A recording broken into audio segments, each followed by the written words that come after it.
Okay, no, it's pin A3 and connector 1. And yes, we're definitely going to have to use a fusible link on it. What are you doing? I'm trying to teach Juice how to wire these trucks up. Babe, she doesn't even have thumbs. The way we're doing it, it's so easy, Juice can do it, okay? Now let's get back to it.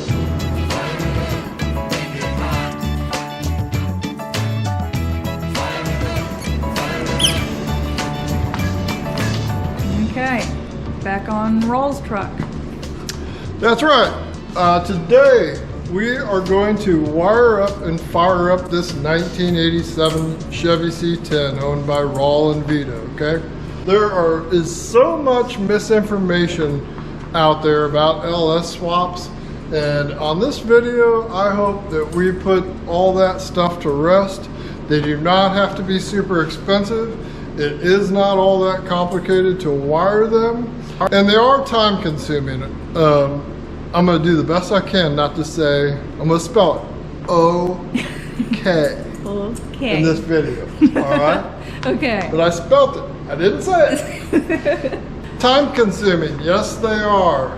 I took this on saying that I would do it in my spare time.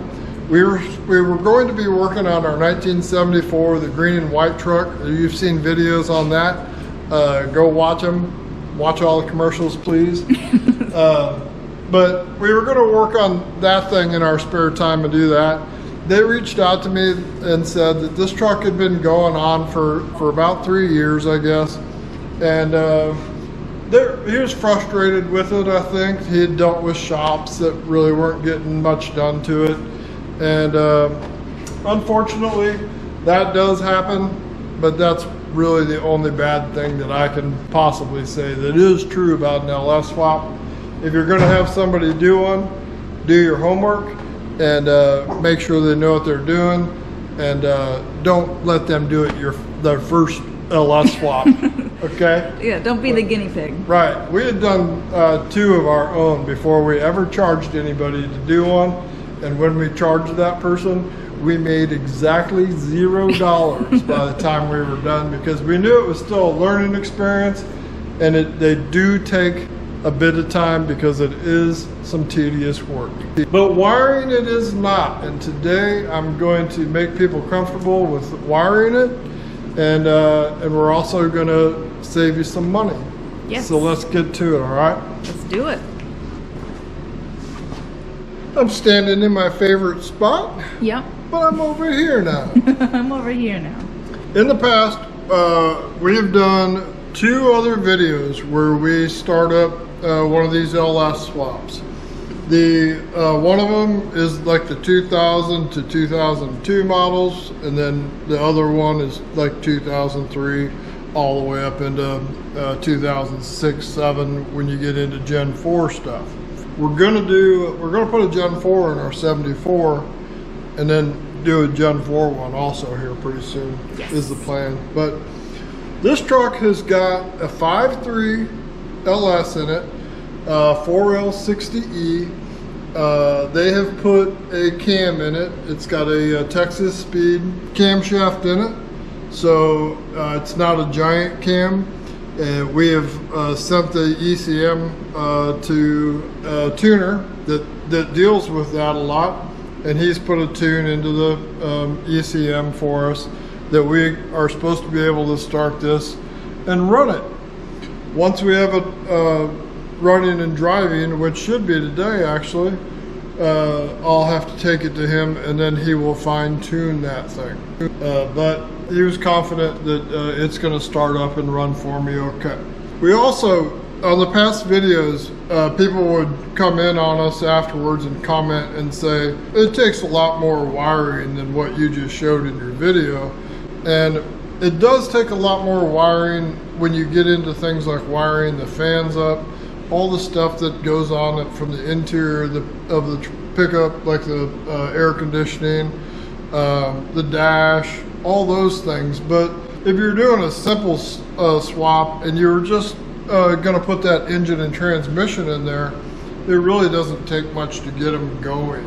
This one, I made sure that I have not done anything other than a couple of grounds that are hard to get to. I didn't want to make people watch me do that. But otherwise, the wiring that's in this truck right now is just plugged into the engine the same way it would have been come from a donor. And there's absolutely nothing tying this wiring harness to the truck yet. I'm gonna show you every portion of it then from that point on, from the grounds all the way up to the battery connection. On this one, the battery's over on the passenger side, the right hand side of the truck, which we haven't talked about doing that before. But we literally, if this was a donor vehicle for us, we literally have spent nothing on the electrical because it's a donor harness. If I did have to buy them, the donor harnesses, I get them for usually less than $150. The ECM, less than $150. And we don't spend a lot of money on them. And then on top of that, that donor harness has everything in it that we could possibly need. Yes. In fact, this pickup came to us, it had an aftermarket harness on it, and it is a name brand one, you know, a nice one. But I got to looking at the harness, and all the things that I end up having to wire, it did not have in it. I looked at the other harness that the owner of the truck provided me with and said, well, there's a harness that's got everything there, and I'll put that on it for him. I'll give him the other one back with the ECM that came with the harness. He can sell that, recoup some of his money back, hopefully. And I know that I can do a nicer job using this one because I've done it before. And it makes my life so much easier working with that, just because things like the air conditioning are already in the harness. The charging system is already in the harness. I use the evap system. Some of you can get the aftermarket ones and it'll have evap if you want it, I know, but I don't have to mess with that. And there's probably a couple other things that I'm forgetting, but we just want to show that by using that harness, the original donor harness, you're going to save yourself a bunch of money and you'll save yourself a bunch of headache. Yes. Anything a 2000 whatever Tahoe, Silverado, whatever your donor was, anything that harness did in that truck, it can do in this one. That's right.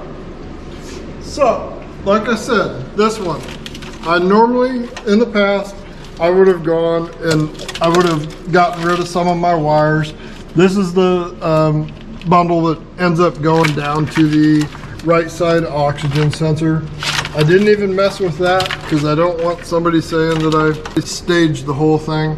It literally is the harness, and I have not messed with it and touched it at all.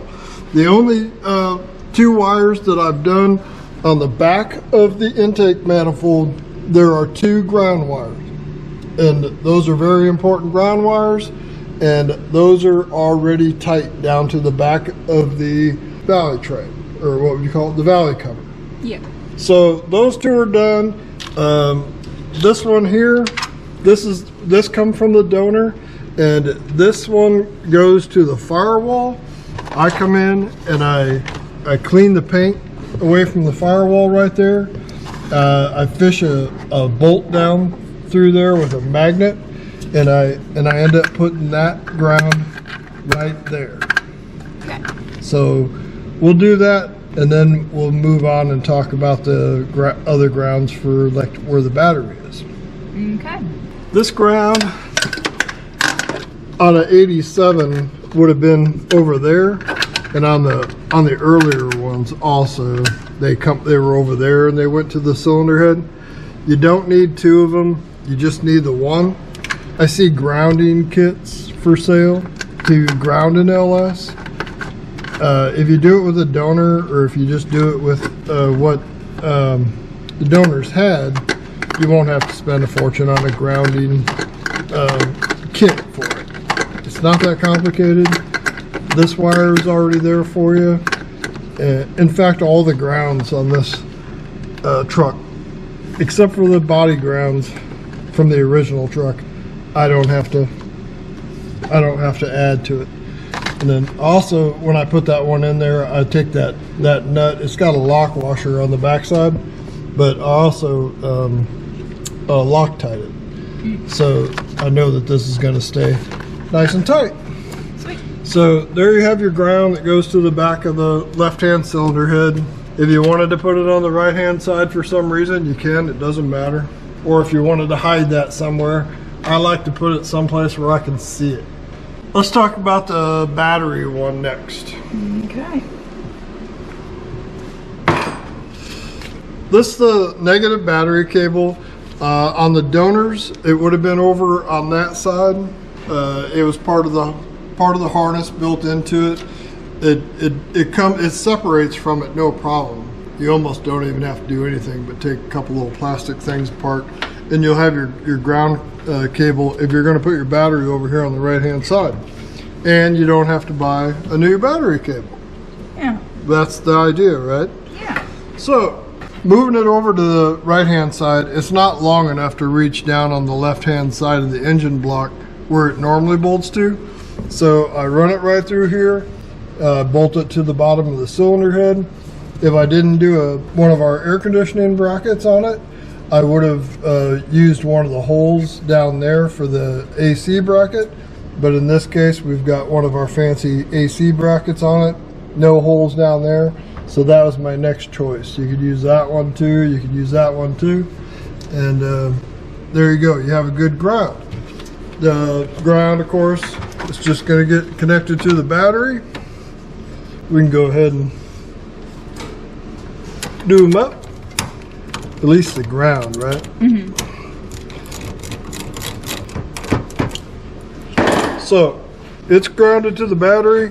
The ground has a cable, and on a LS donor, this one goes to the radiator support. So we're going to do the exact same thing. I had to drill the hole out a little bit more, but it's gonna go right here. That's where this truck had its original ground on the radiator support. I come in here with a what do you call it? Some kind of grinder. Take the paint off of it so it gets a good connection, and it's just going to get grounded right there.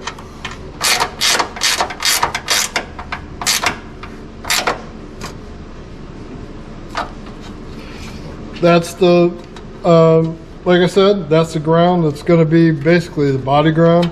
On the 80s, on this pickup, it would have had another wire that went from this one down to the frame.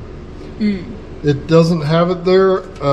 Somebody at some point or another must have removed it, but that's okay because we are going to put it on the left side of the frame. Okay. So I've got it grounded to the frame right there. I used a 5/16 grade 8 bolt piercing washer underneath it. I'll go back and paint over that so you won't even see it. The rest of it right here, exact opposite from where we were just at, and it has another ground right there that's for the front headlamps. So we'll go ahead and tighten that up. That one I do a 12 gauge wire going down to the frame. I'd at least do a 12 gauge. If you did a 10 gauge wire, that'd be fine. Alright, the other ground on the left hand side of the engine, coming out of the wiring harness, the original wiring harness, there is another small ground, and we can't see it. It's down there. Before I put the power steering on, I put that one on, and So that one is an important one. It normally went to the same lug that the large number 2 negative battery cable went on also, but you have to make sure that that ground is done also. And then for the engine, that is all that it needs for grounds. So grounds are done, except for the fuel pumps, because I put new grounds back on each tank for the fuel pumps. And when we show you the positive cable, then we'll lift it up and show you those grounds that we added. So let's move on to the positive side. Okay. Try to be positive. Oh, all right. Please. I'll try. So now we got to get power from the positive side of the battery going to our fuse box. Basically, we have to connect it to the LS wiring harness. The way we're going to do it on this one, because we've got a battery over on the right hand side, I'm going to end up adding a cable to the right hand side, but that's the only part that I have to buy to make the LS portion of the wiring of this thing work. Yes. And I think it's like a $35 cable, and so you add one part and everything else is taken care of for you. You don't have to run a whole bunch of crazy number 2 wires all over the place. The original come from this lug. It's right there. I know everybody's seen them. The battery would be sitting right here, and this would bolt to the positive side of the battery, and then this little one would come up, wrap around here, and tie onto that lug at the fuse box. We don't have a battery over here anymore. If you want, what you could do is you could, if you wanted to use the number 2 cable, you could, I've taken and reshaped this to be the same size as that, and then just bolt that to there. But normally what I do is I cut this off, and then I take a piece of heavy duty heat shrink and I cover the end of that up, and I end up using that going to it, and then this portion of the cable, it is just hidden up here inside the box. So it ends up being in there like that. You don't even see it. I tie it to the side of the box so it can't move around, and you've spent no money except for whatever your donor cost you, right? Yeah. Hopefully that was free if your parents or your aunt or stole it from your neighbors. Yeah. Right? Your wife rear-ended somebody again.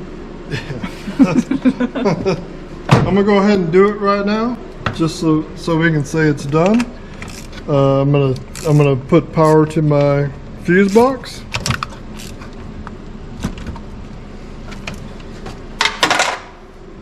And later on, I'm gonna cut that end off.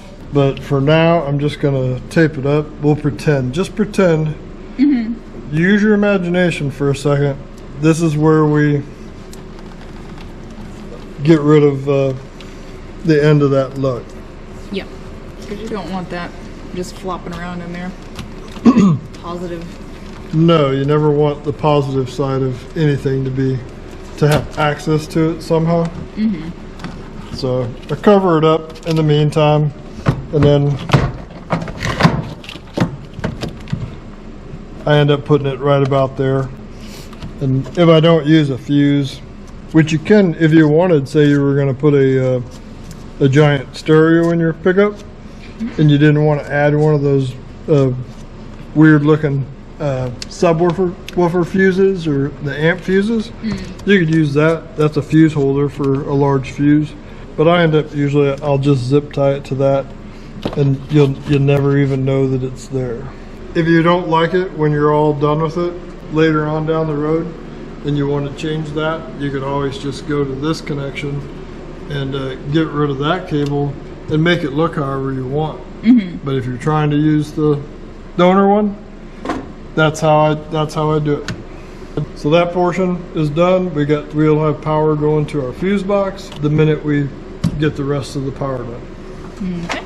Now this one, what it did then was it supplied power through a two gauge wire, and that one leads down to the starter. So now what we're going to do is we're going to go off the starter, and we're just going to come up and go to the battery with a new cable. So now you'll get all your positive voltage from the starter lug that ends up powering, going to that, and then of course supplies power to that. Okay. Eliminating that portion of it basically. Yes. This is a cable that I buy. It's the only piece that I actually buy to do the electrical system. And it's a 60-inch long, 2-gauge battery cable. I know it's black, but when you look at it online, standard, it's a standard part number. Emily will give you all the connections to it, the links, right? Yeah. It says positive or negative. Yeah. And it's just a matter of that being black and not red. I don't like red stuff in there anyway. We know which side's the positive side on the battery, so. Yeah, looks nice. There wasn't an option for a red one. So what I do with this one, because it's going to run along down the side of the engine, right along next to the transmission cooling lines, I take and put a piece of a high temperature wrap on it. And then I tape it up so it stays on it.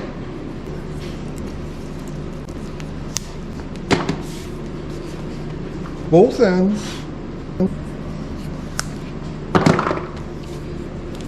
Now I'm going to take and put a 90-degree bend in that end, and that's the end that goes to the starter.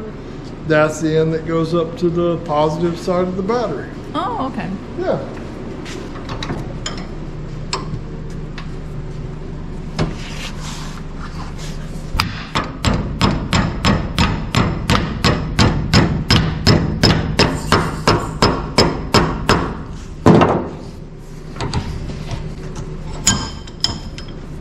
Look all right? Sweet. So let's raise it up. We'll put that on. Okay.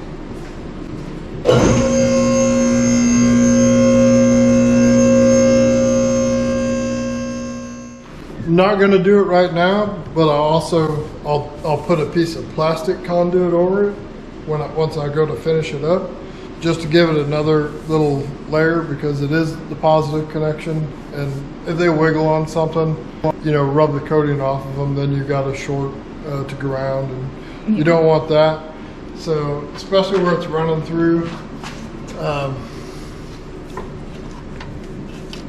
you want to make sure that they're fastened still, so they're not able to wiggle around. So the original cable, this one here, that used to be the one that fed all the power to the starter, but it's not going to get it from that any longer. It's going to get it from our new cable that we're putting on there, and then all that old battery cable is going to do is supply power, basically going up to our fuse box. Okay.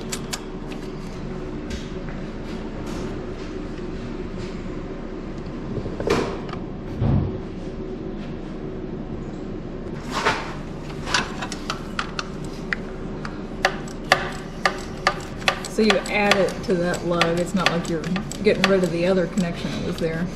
Yeah. Right. Yeah, everything is exactly the way it was from the donor when it comes to the wiring that it has to do with the starter and the grounds. Okay. So use a lock washer on those. Every time somebody brings me one, there's no lock washer on it. It drives me nuts. Make sure that that battery cable's not touching anything. If it was touching the lead on the starter when you hooked it up to your battery, it would make your starter engage, and you don't want that. But like even this, if a person wanted to make their oil level sensor work, they could do that with an original harness. Mm-hmm. You can't do that with a aftermarket. You'd have to wire that separate, and we are going to do that coming up also. Ooh. So we're going to do that on Jeff's pickup, and so just in the case, like this truck has a oil cooler on it. Say the oil cooler line blew and you lost oil real quick, he'll have a little light that comes on his dash once the oil level drops to that level to let him know to shut her down, you know. Sweet. So I can do that with a stock harness. Yep. The other thing that I hate, or I shouldn't say hate, about stock harnesses, they all are just like old school small block Chevys. They run the wires that need to go down to the starter on the right hand side, so around the cylinder head, past the exhaust manifold, just the way old school small blocks did, and then to the starter and that. So everyone that I have worked on, I go up there and it's too close to, like, most of them had headers on it and stuff, and so it's in a hot area, and that's actually why I have this high temperature conduit. Oh yeah. For running them through that. But the guys that had me work on them, I just insisted that we went around the front of the engine and back around just to get away from that problem. But all the aftermarket harnesses are like that. The LS swap or the LS donor ones, they all come around the front and go to the starter, and you don't have to worry about those wires being baked by your exhaust manifolds or your headers. Yep. It even has a little clippy conduit thing to hold it on the front. Oh yeah, that's right. Yeah, if you have your engine sitting exactly where it's supposed to be, yeah, you can still use the exact same holder for the wires to keep them in place. Looks nice. Yeah, take a look at this truck has a engine oil cooler. We did a video showing how I do those. It's got a giant aluminum radiator in it that accepts those, and like I said, we did a video. I made my own custom cooling lines, and this truck has a external transmission cooler, and it also has a nice big power steering cooler on it that we made. And they're still like doing that. Nothing's rubbing on each other. I don't even have the stuff tied down yet, but it all fits nicely. And that is from that's a brand new one, but it could be from a donor vehicle. My pickup has one from a donor vehicle on it. So I didn't have to spend the $100 on that. And my radiator too. So, but this radiator we had to buy. Yeah. This is a really nice one. Yep. Shiny aluminum. Okay. Back to talking about the grounds. Each fuel pump naturally has its own ground. I go back on the frame where the grounds originally were. I take those bolts out. I clean the paint off of them. I run a 5/16 through it, a piercing washer, and I make sure it has a really good body ground right there. I also add a wire from this side over to the right hand side because this thing's got a dual tank set up on it.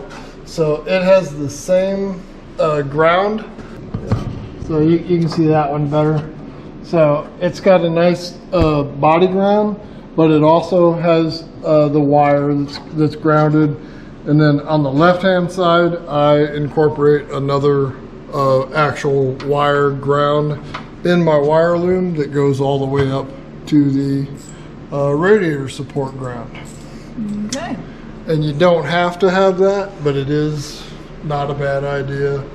Having an extra ground for your fuel pumps isn't gonna hurt. Sweet. This thing's got 3-inch exhaust on it. We did not do the exhaust on it. I did connect it from the engine to the existing exhaust that was there. I know that the exhaust manifolds, their exit is 2.5 inches, and that's what I ran out of it for pipes, were the original donor pipes. So technically it's got 2.5-inch exhaust on it, but it's dumping into 3-inch exhaust right now. So we're gonna see what that sounds like, which should be pretty cool. So that's everything underneath. I don't think you can see the ground up there, the one that I was talking about. It's right above the oil cooler lines, and that's where the original grounds for the LS were. Yeah. But there is one there, an important one. Yes. Let's break it down.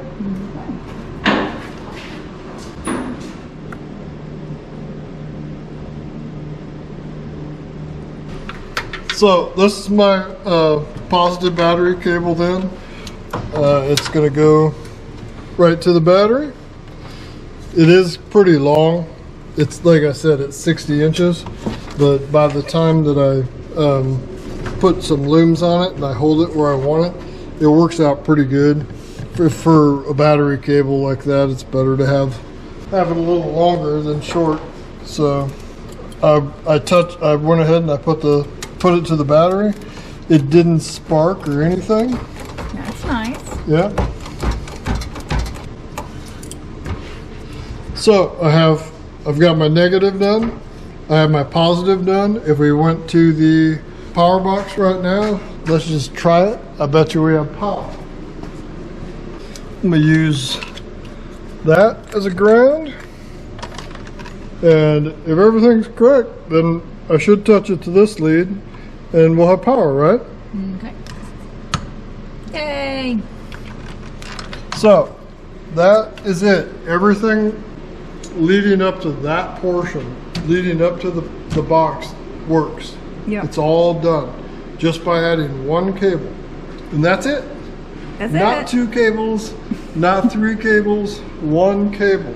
Not a whole harness. No, not a whole harness. And I understand that the aftermarket stuff is necessary in some instances, but I just want people to know that you don't have to spend a fortune on this stuff. And the way we do it ends up working so nicely, and it's easy. And if somebody had to figure it out, it's very simple.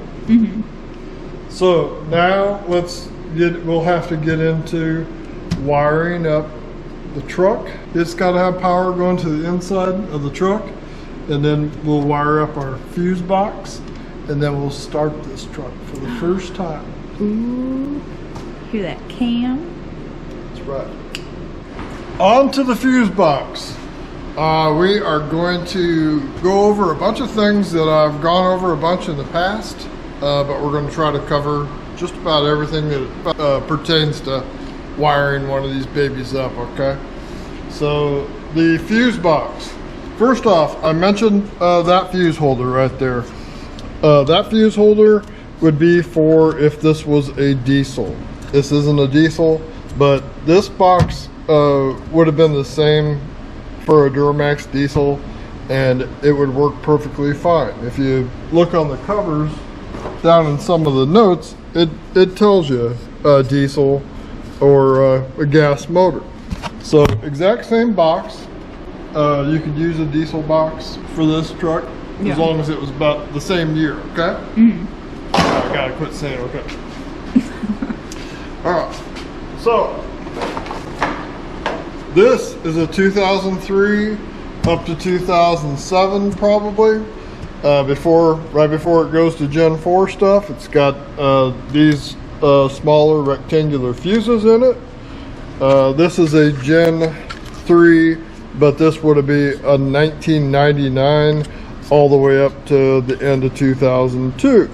There are some advantages to this style, and there's some disadvantages to it. This one is easier when it comes to wiring up like your headlamps, horn, air conditioning, all the relays that turn those things on in those earlier years were relays that were just grounded out, and then this box took care of firing up those things for you.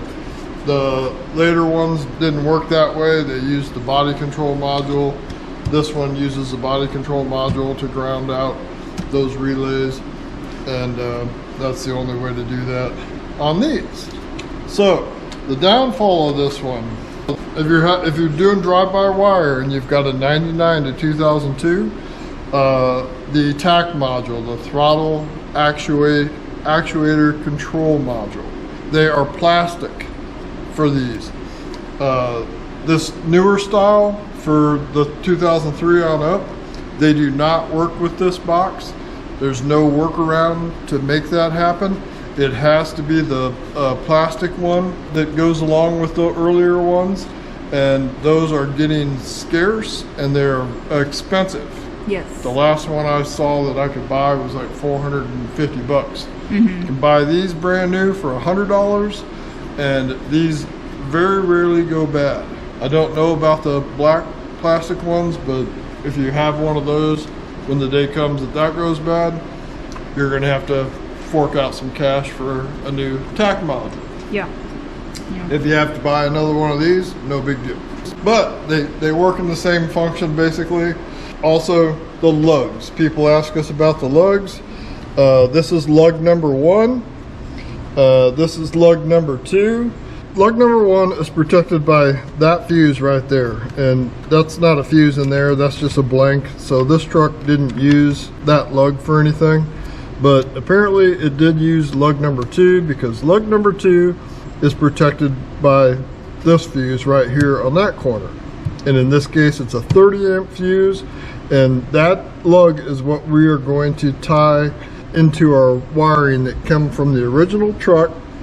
And it's going to power up the interior cab of this truck. On the 87, it's going to be 2 red wires. This truck has power windows. And they also had an ECM inside because of the throttle body. So these had a little bit more power than the older ones, but they used to get their power from this lug right here. Not anymore. We're not going to do that. We'll get rid of it.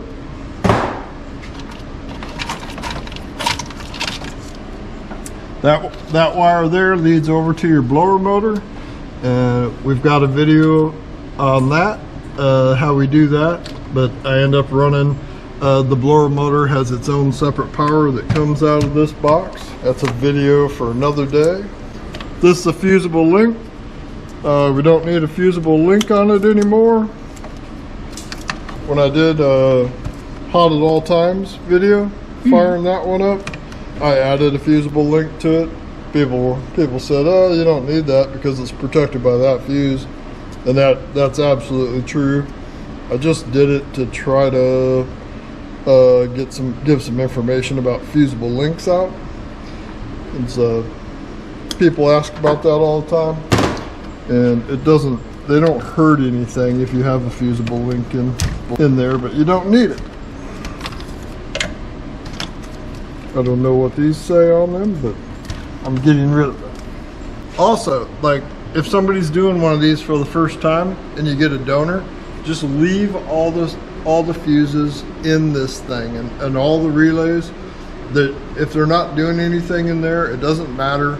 Just leave them in there, and then everything's going to work okay until you blow a fuse. That happens a bunch. People ask us to help them trace the problem down, and sometimes it ends up just being a fuse. So if you have a problem with something, that's always the first thing to go look at is your fuses and make sure you didn't blow something.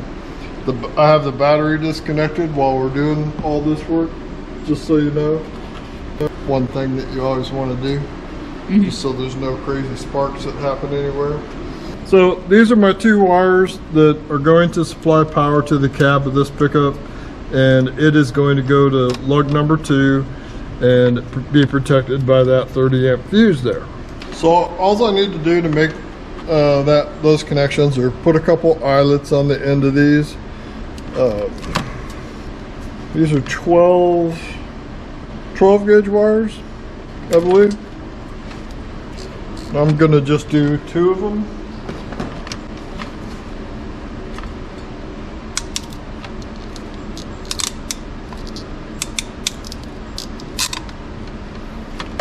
Make sure I got a good connection.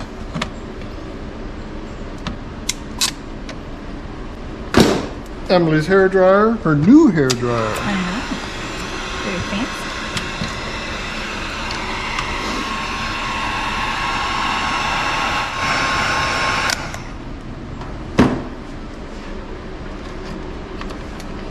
So both of these, which used to go to that lug there, would go to lug number 2.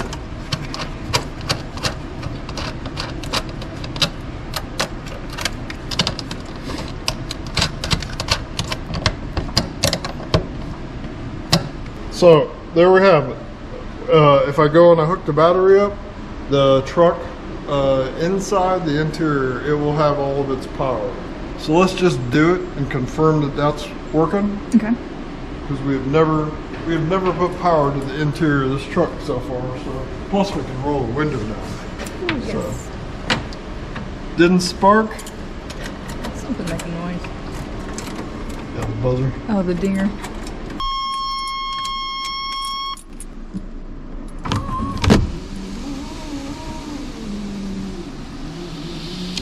Hey.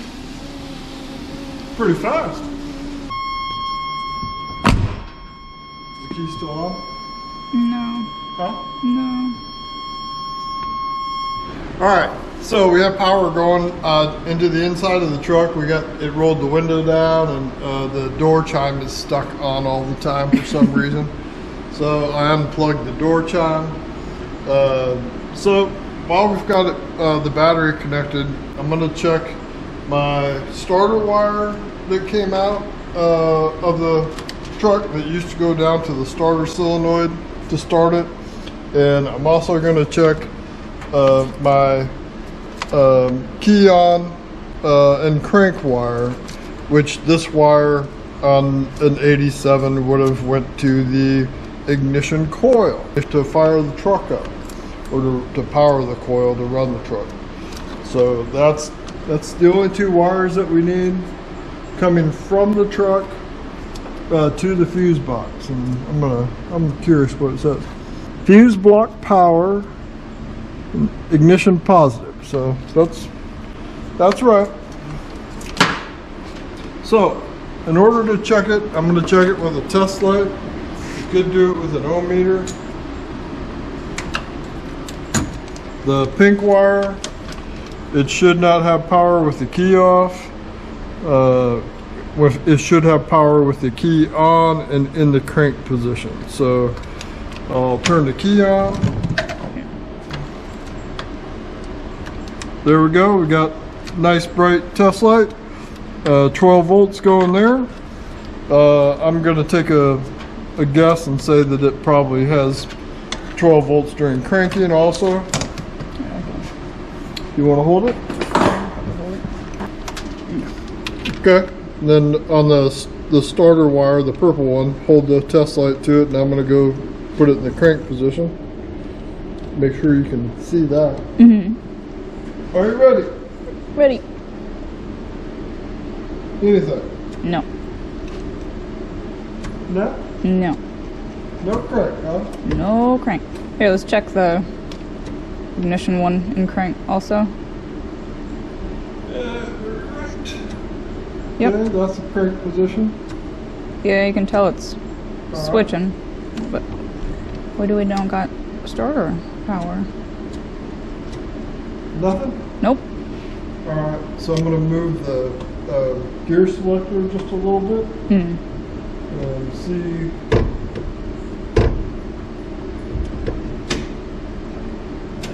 I'll put it in neutral.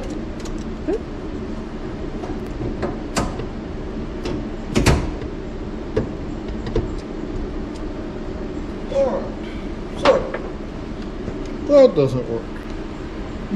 That's not good. Okay, try it again. Yay! Okay, it works. It works. Okay. Alright, you might notice we moved. The purple wire, the starter wire, did not work. We had to put the tires back on it and roll it forward so I could get under the dash. It had some type of security system in it that I found, and took care of that, and now it works. Yay. All right, so the two wires that we need, the pink one from the ignition and the purple starter wire, both function the way they're supposed to, and that's what we needed.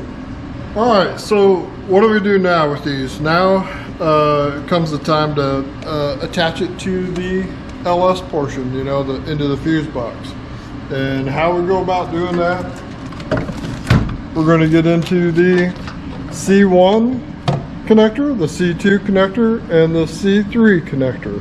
The C1 connectors on these, they're always white. This one goes in there, and each little wire's got its own little designation, its position, okay? So like on this one, our pink wire actually goes to that other pink wire. It's position A9. I'll read it upside down. That's row A. 1, 2, 3, 4, 5, 6, 7, 8, 9. So our wire that comes out of the truck that is pink is hot with the key on and in the run position is going to go to that one, and that's going to supply power to this fuse box. And when I turn that on, it turns the relay on that supplies power to the ECM. I'm not going to use this C1 connector because it's got all these wires in it, and I don't want to take the time to pull all of them out. I've got one over here that I've already got them out of it. And you can buy these brand new. You can buy the C1 connectors brand new, and you can buy the pins that go in them. Today when we do the wiring on this, I'm just going to do a real quick butt connector to it. Nah, you said butt. And so after I'm all done and everything's functioning, then I'll go through and I'll get rid of it, and there won't be any butt connectors or anything. It will be just a new connector going into the plug. Sweet. But doing videos takes great. Doing videos takes a lot of time, and in order for me to do it a little quicker for us, that's how I do it. Please go ahead and comment and ask me why I leave my wires so long. But that is why, but we still appreciate all the comments. Yeah, we make it pretty later.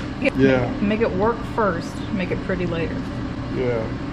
So I'm gonna take I don't have a large pink wire, but I'm gonna keep it with a pink wire, but I'm gonna take it out of this one. Okay. You gotta take the lock out of them, and then just push the little pin off to the side, and they pull right out of the back. This one is going into position A9 on this connector. Like I said, A9, A, B, C, D, E, F, and 9 over. So 1, 2, 3, 4, 5, 6, 7, 8, 9. And I get those numbers off of a wiring diagram, right? Yep. Or these I get out of my head, actually. You've done these a few times. Yeah. So let's make the connection to our pink one. If this was an older truck, like the pre-high energy ignition trucks, this wire here would possibly be a resistor wire. You would need to get rid of that. You would just run a new wire down to the junction box there, just a regular wire. Yeah, that's one that trips people up sometimes. Yeah. I'm not expecting that to be something other than just a wire.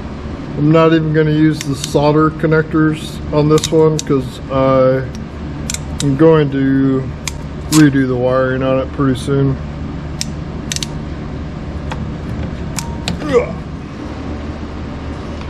We went and we went the other route, and we went with some solder butt connectors. They're good. They're easier. I'm just used to them, I guess. So we'll go with that. So our next wire would be our starter wire, and the original starter wire on older vehicles, it just went down to the starter solenoid and would engage the starter. LS does not do that.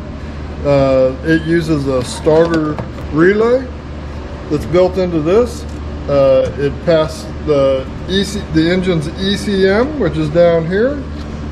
It grounds the starter relay out when this sends a signal to the ECM telling it to crank it over, and that's how they work. That way it doesn't require any real amount of amperage or power from this wire. It is just going to fire up that relay, and the relay sends power down to the solenoid through a wire, which is actually a purple one that is in this connector number 2 already. It's in there somewhere. Oh, there it is. Look at that tiny little thing.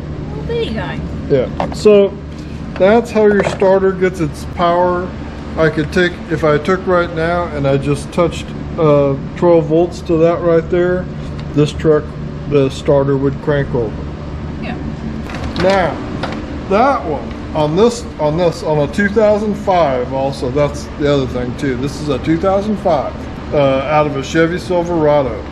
The starter one goes to position A3, which is that one, that's A, 1, 2, 3. So right there. And like I said, it doesn't have to be a big wire because it's not passing a lot of amperage. So we'll just steal a wire out of this one. What color you want? We can go with anything. Oh, let's go purple since it's purple. Yeah. Right? Is that what you were going to pick? Uh-huh. Okay. Oh, we're getting so close, aren't we? It's exciting. There we go. You know, I said that we've never started one with a cam in it before, but we actually have. Oh, yeah? Or we tried to. Do you remember that? It was a Gen 4. Oh, goodness. And we didn't do the swap or anything. It was brought to us to start it, basically. So basically, I did these few wires on it and went to start it. And because it had a cam in it, it wasn't tuned for it, and it would not start. Yes. So it went from here to a tuner, and then they started it.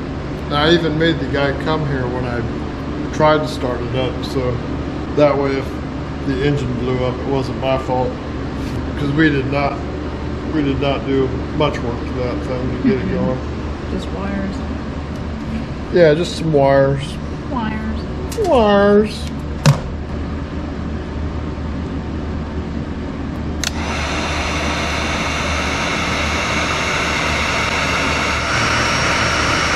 Okay, now I do. Got it? Yeah, now I see it. So, connector 1. To start this truck, that's all connector 1 has to have in it. Is those two. 2 wires. Yep. One to power up the ECM and one to tell it to crank. That's it. Sweet. The next thing we need is fuel pressure. And this truck has dual tanks, and I ran all new wire, of course. This is my 12 gauge wire that runs down to the left-hand tank. I'm just going to run the left-hand tank for today, and then later on when I get to really wiring, I'll wire up both of them.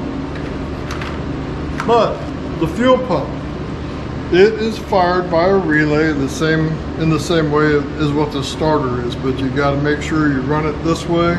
The computer will cycle the pump on for a couple seconds, and then if something happens and the engine quits running, you get in an accident or something, it'll also shut it down so you don't have fuel running all over the place.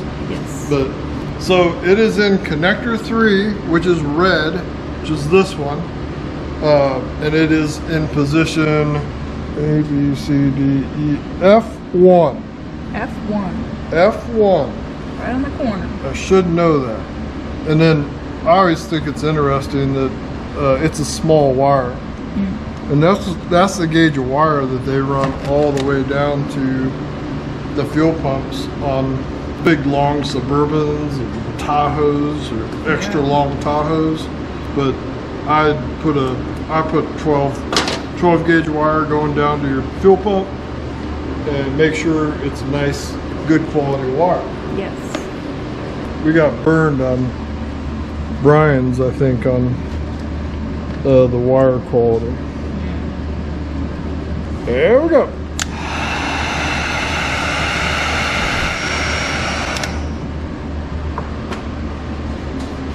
These extra wires that are on this, the headlamps and the horn, isn't that right? I think so. I think the horn's in that one. So they won't get used on this one, but I normally do. I'll hook the headlamps up to this, and so the headlamps will run off of relays and not through the switch in there. But we're just getting this thing running today, so that's fancy stuff for another day. Yeah. All right, so there you have it. If I plug connector number 1 in, and if I plug connector number 2 in, and connector number 3, then this truck will start and run. Okay. But before I do that, I'm gonna go ahead and I'm gonna make the transmission work. Oh yes. All right. So I wouldn't have to do that to start this pickup, but I don't want to have to take the connector apart again. I want to move the truck under its own power, so I'm going to go ahead and do it. Yeah, the first thing you want to do after you start it is drive it. So. Yeah. The transmission solenoids used to get its power from the interior fuse box on the donors. We don't have the interior fuse box. So what I'm going to do is I'm going to take the wires that lead down to the transmission, which those are in position E11, and I am going to move it to E7, which was the power that went to power up the rear oxygen sensors that we don't need on this. Yes. Okay? So we don't need those sensors. We'll just put that power into there and not have to do any wiring other than switching a couple wires around, and the transmission will shift. Okay. There's 2 wires in position E11. One of them, you have to look at 2 wiring diagrams to notice them, but E11 would be A, B, C, D, E, and 11 would be right there. So these are the 2 wires that go down to the transmission.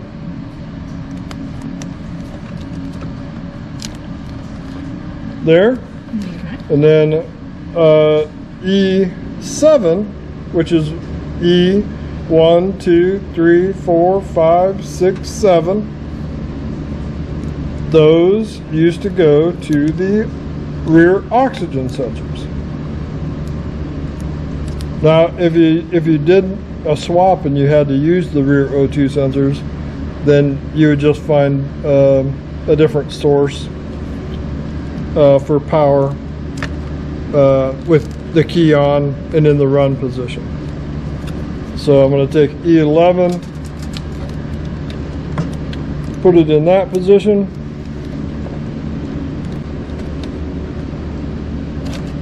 and make sure I got it. 1, 2, 3, 4, 5, 6, 7. So I got it in the right position. My transmission will have power now, and it will shift. And then this one here, they won't ever do anything on this truck, so I'll just take and put a piece of heat shrink over it and leave it in there until I clean everything up. And these 2 wires, without them being plugged in, they don't get power going to them anyway, but I still just don't want something in there that has a lead that's exposed. This feels like a bad idea. Yeah.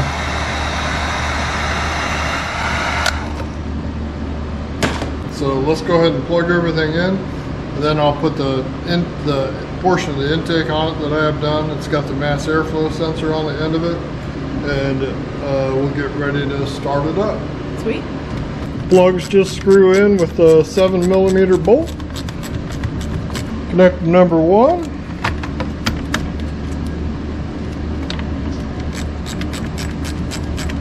Connector number 3 for our fuel pump.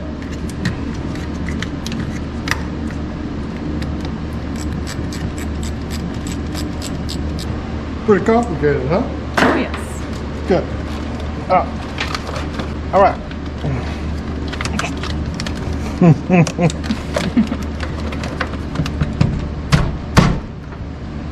There you go.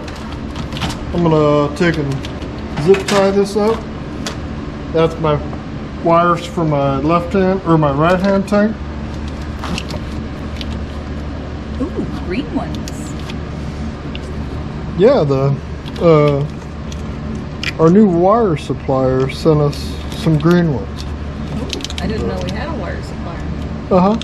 Not a sponsor, but I am buying wires from a different place now. Yeah, green too. Why they sent green ones? I never buy green ones, but oh well. That's probably why they sent them. Nobody buys them. Right.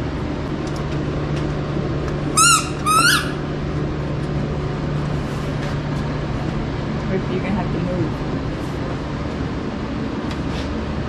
I'm gonna put the intake on it so we can run the mass airflow with it. Wouldn't necessarily have to, but might make it run a little better. We'll see. I have no clue how well it's gonna run. It's I'm more nervous about this than I am any others that we did. Yeah, one that you completely rebuilt. Ripley, you gotta move. Come here. Come on. Come this way. Go that way. Okay. Go that way. No. Oh no. That's terrible.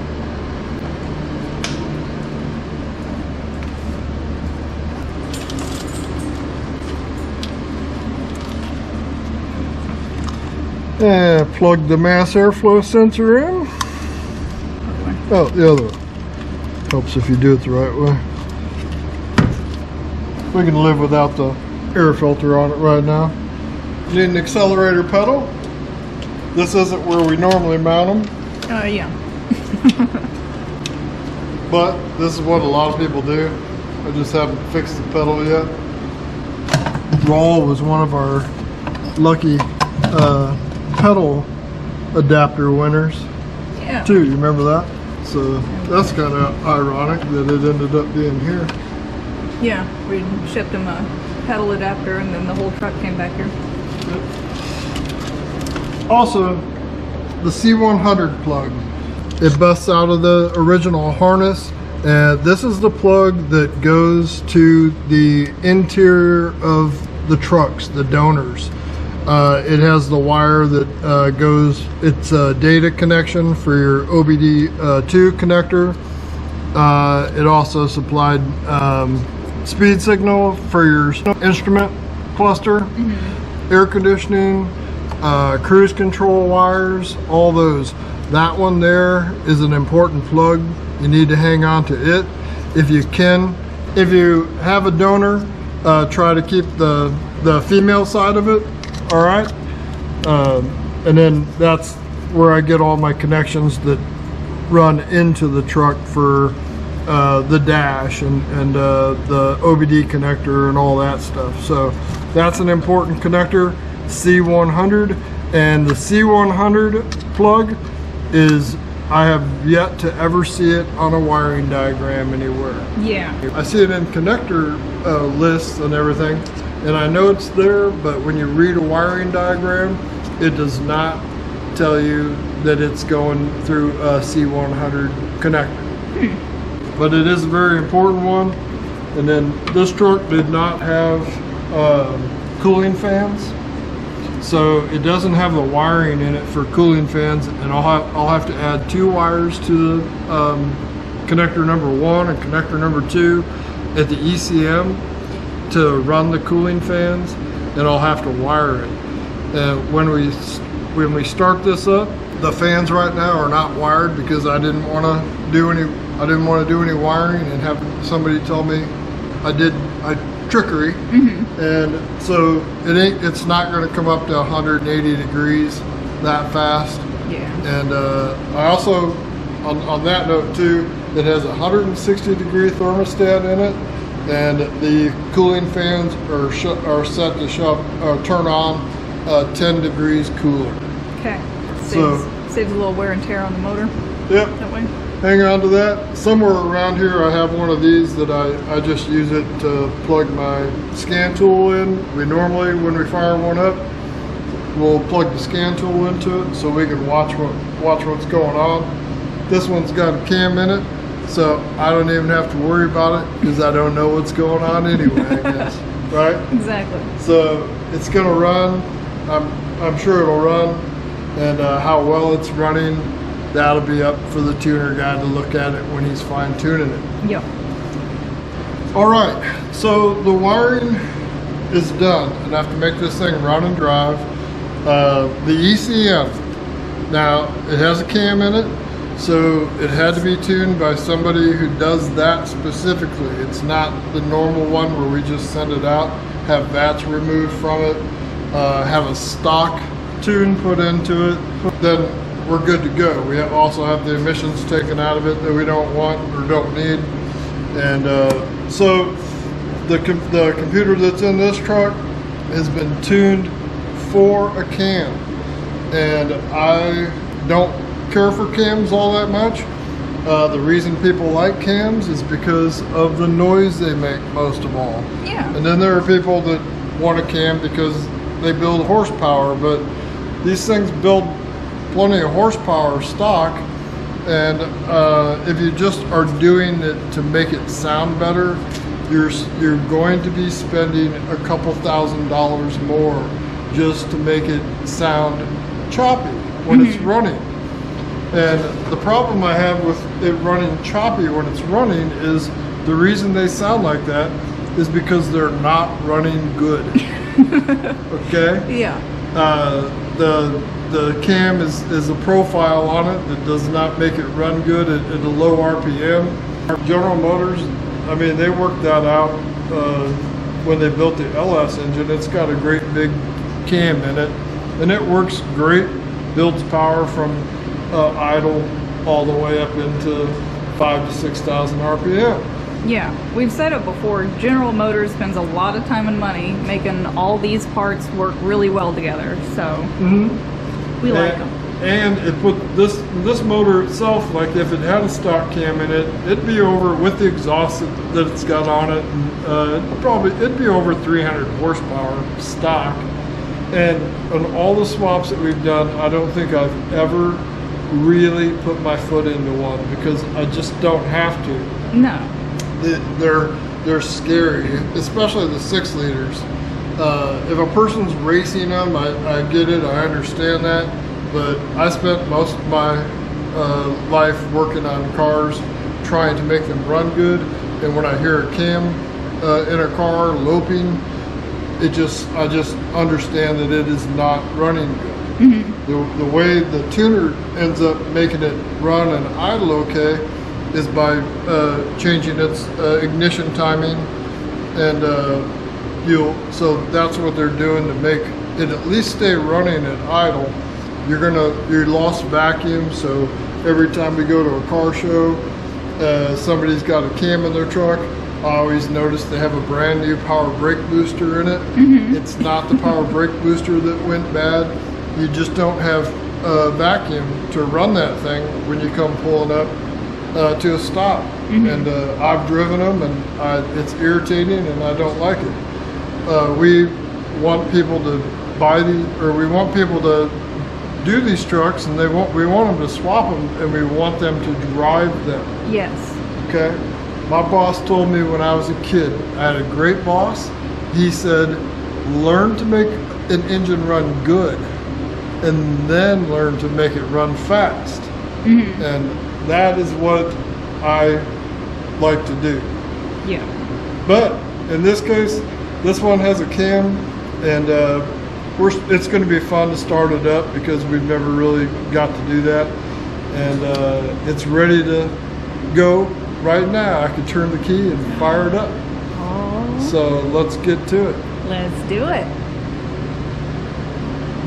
All right. I don't know what you do on New Year's, but Emily and me, we like to start up LS swaps. So thank you to everybody who has subscribed, and thank you for watching our videos. We appreciate it. Yep.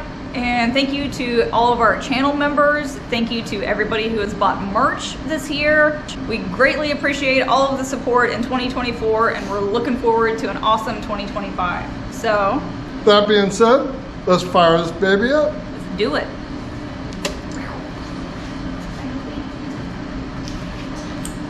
All right, so it's got all its fluids in it. Yes. Everything's plugged in. There's no reason why it shouldn't run. So here we go. Here we go. Are you ready? I'm ready.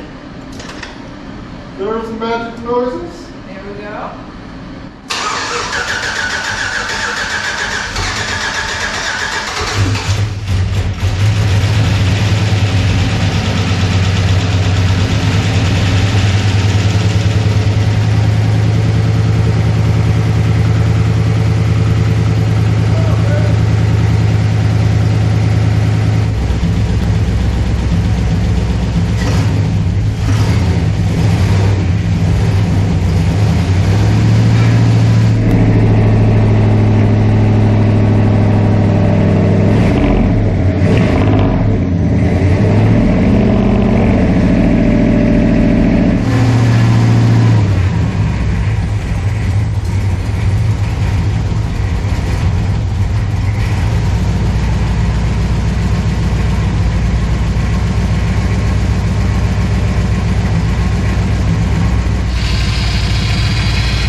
Whoa.